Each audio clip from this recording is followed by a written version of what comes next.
जलाल चांडियो सिंध जो अहिड़ो फ़नकार जंहिं पूरी हिक सदीअ जे चोथे हिसे जेतिरो वक़्तु सिंधी माण्हुनि जे दिलनि ते न सिर्फ़ राज कयो पर खेनि यकतारे चपड़ीअ जे सहर में अहिड़ो क़ाबू कयो जो सिंधी माण्हुनि पंहिंजे दिलि में चायूं ॾिनियूं ऐं गैर सिंधी फ़नकारनि मां हथ कढिया। पर वॾे अरसे ताईं जलाल खे पंहिंजे दिलनि जो बादशाह बणाए रखियो। सिंध जे वाहणे वस्तियुनि में कंहिं ललकार जीअं लहराईंदो हो।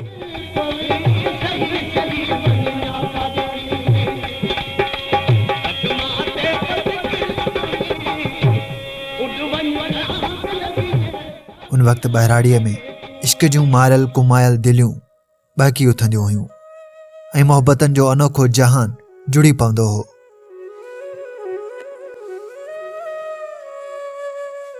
वाकई जलाल तूं दिलनि जो बादशाह हुए ऐं सदाईं अमर रहंदे।